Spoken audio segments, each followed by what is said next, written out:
मोनसे दुखुनांथाव खौरां इजेन बसुमतारीनि गय बागानखौ हाग्रानि मैदेरा फैनानै सिलिंखार थांनाय हरनि समाव रैसुमैगुरि गामिनि इजेन बसुमतारीनि गय बागानखौ हाग्रानि मैदेरा फैनानै 150निबो बारा सिफायनानै सिलिंखार खालामलांदों। नंगौ, गोबाव समनिफ्रायनो ओनसोलनि हाग्राखौ दानस्रांनायनि थाखायनो थानो जानो जायगाफोर गैयिनि थाखाय हाग्रानि मैदेरा गामियाव फैनानै सोरनिबा आबाद सोरनिबा न'-बां खहा खालामनाय जाथाया जाफ्लेबाय थानायखौ नुनो मोननाय जादों। थिग बेबादिनो दिनैबो चिरां जिल्ला रुनिखाता रेन्जनि सिङाव थानाय हाथिसार ओनसोलनि रैसुमैगुरि गामिनि इजेन बसुमतारीनि गय बागानखौ हाग्रानि मैदेरा फैनानै 150निबो बारा गय बिफांखौ सिफायनानै सिलिंखार खालामलाङो। बे जाथायखौ खोनानानै अरन एनजिअनि गाहाय नेहाथारि रनजित मुसाहारिया नायगिदिंहैदों। नायगिदिंहैनानै दुखु फोरमायनायजों लोगोसे ओनसोलनि हाग्राखौ दानस्रांनायनि थाखाय हाग्रानि मैदेरा फैनानै बेबादि खालामनो हादों। बेनिखायनो जोंनि हाग्रा ओनसोलखौ रैखाथि होनांगौआ जोंनिनो दायथ' होननानै खौरांगिरिनि गेजेरजों फोरमायो। आंनि न'खराव जानाया बेनो सिगां गावनि सिनायथिखौ होग्रोनाय जाबाय। आं इजेन बसुमतारी। दिनै हरनि समाव हरनि 12था जाबायमोन। बे समाव मैदेरा गोबाङैनो दंमोन आरो हाल मोनस्लाबि फैबाय। ओमफ्राय आङो गयखौ गोबाङै सिफायबाय गैयाब्लाबो खमसे खम 150थासो गय सिफायबाय फिथाइ गोनां गोनांखौ। माखासे फिथाइ गैया, माखासे बांसिनानो फिथाइ दंमोन आरो दा गोबाङै खहा खालामलांबाय। दा बिनि गेजेरावनो सरखारनिफ्राय माबा मोनसे बे गयनि बदलै माबा मोनसे अनसुंथाइ मोनोब्ला माने बे गयजोंनो गोबां न'खर खुंनो आसा दंमोन। दा गोबाङानो खौनो सिफायबाय। दा आंनि बुंनांगौआ बेनो आरो। बे गयखौहाय लानानै माबाफोर सिमां दंमोन नामा? बे गयजोंनो गोबां थांखि दं। न'खर फेदेरलांनो, न'खर जौगाथाय खालामनो आरो जेबो आबाद गैखा जोंनो गोरान जायगा बे गयल'खा। बे गयानो गोबां खामानि होगौमोन। दा बेखौ फेदेरफिननांगौब्ला बेसेबां सम नांगौ। दा बेनिखायनो फिथाइ गोनांखा गयखौ बोखायनायखाय बेसेबां दुखुनांथाव जोंनि न'खरा दा।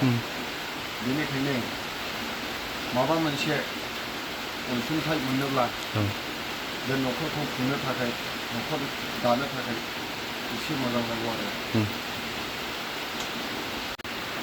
गामिया जाहैबाय जोंनिया रैसुमैगुरि। बेनिफ्राय दादगारि, रैसुमैगुरि।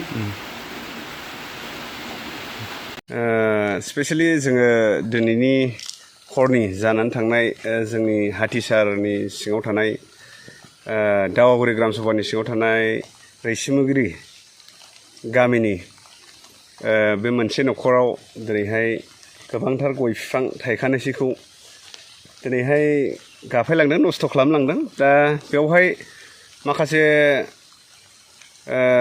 बिथांमोना कम्पनसेसन प्रडिउसजों माबायदि डिपार्टमेन्टआ मा होयो बेखौ भेरिफिकेसन खालामनानै हरगोन। आङो मोनसे बेजोंनो लोगोसे स्पेसियेलि खावलायनो सानदों जे जिब जुनार एलिफेन्ट, वाइल्ड एलिफेन्ट थानो थाखाय जायगा गैयिनि थाखाय बाहेरायाव फैनानै बिसोरो एसे डिस्टार्ब खालामफैनाय जायो। दा बेखायनो कन्टेस्टेड थारमाने थानो स्पेसफ्रा जायगाया खम जालांबाय। बेनिखायनो बेवहाय फैनानै बेफोरखौ नस्थ' खालामफैनाय जादों। दा जोङो जोंनि रुनिखाता रेन्जनि सिङाव थानाय माखासे फ्राय हाग्राया जोबस्रांनायनि थाखाय बेबायदि जाथाया जाफ्लेबाय थायो। बेनिखायनो माखासे बे जाथाय जाजानाय न'खरनि जे डिपार्टमेन्टआ मा कम्पनसेसननि सिस्टेमेटिक दङ बेखौ रेन्ज अफिसार आरो डिभिजनेल अफिसारनि आखायाव थाबाय। दा आङो बेखौनो खावलायनो लुबैदों जोंनि गोबां मानसिफ्रा जोंनि जे थिखानाय हाग्रा, मैदेरनि थिखानाय हाग्रा खालामनानै दोनाबा बेबायदिया जोंना जाबाय थागोन आरो बेनिफ्राय बांसिन जालांबाय थागोन होननानै आं सानो। बेसेबांसिम खहा जादों होननानै सानो सारा? बेवहाय खहा जानायाथ' फ्राय गोबाङैनो फिथाइ थायखाबायमोन। गिदिरखौसो सिफायनाय जादों आरो मोनथारनोसै माने बारा गैला 2-3 मान्थ्सनि गेजेरावनो बेखौ मोनगौमोन।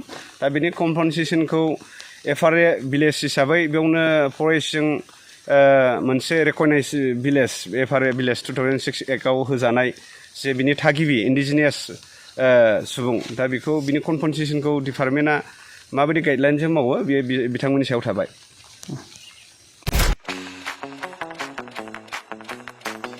खुलुमबाय दावहारु अट' एजेन्सियाव नोंथांमोनखौ बरायबाय बाजाजनि बाइक लानो गोसो गुदुं सुबुंफोरनि थाखाय गोजोनथाव खौरां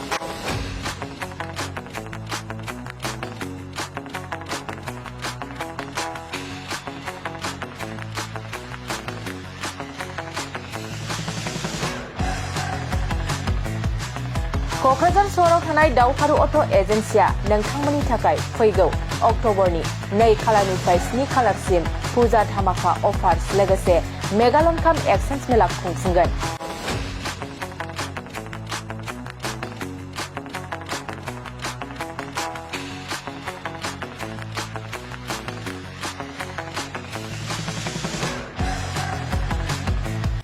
बे दावहारु अट' एजेन्सि शोरूमा बायगिरि बिथांमोननो लयेस्ट डाउन पेमेन्ट होनाय जागोन नोंथांमोना दावहारु अट' एजेन्सि शोरूमाव होनो गोनां फुजा धामाका अफार्स आरो लोगोसे मेगालन काम एक्सचेन्ज मेलायाव फैनानै नोंथांनि लुबैनाय बाजाजनि बाइकखौ लांफैनो हागोन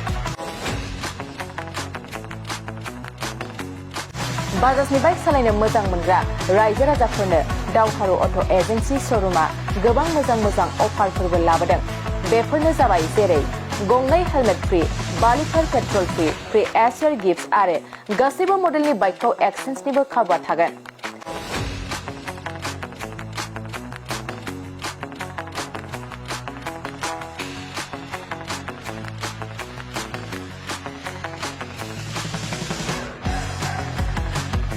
$500 रां होग्रोनानै गोसोबादि बाइकखौ आवग्रिना दोननो हानायनि खाबु दं गोनांथार मिथिबावनाय बायगिरि बिथांमोना स्मार्ट वाच इयारफन बेग आरो ब्लेंकेट बेफोर मोनब्रै प्राइसफोरखौ जायखिजाया मोनसे बासिना लानो हानायनिबो अफार्स थागोन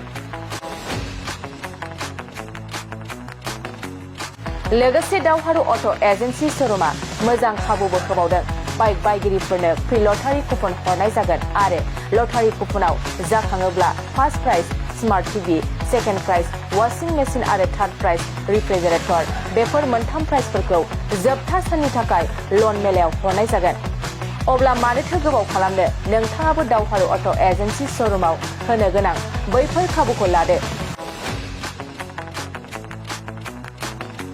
आबुङै मिथिबावनो थाखाय 8822018193 6003 99187 जानबुं नाम्बाराव खौरां लाहरनो हागोन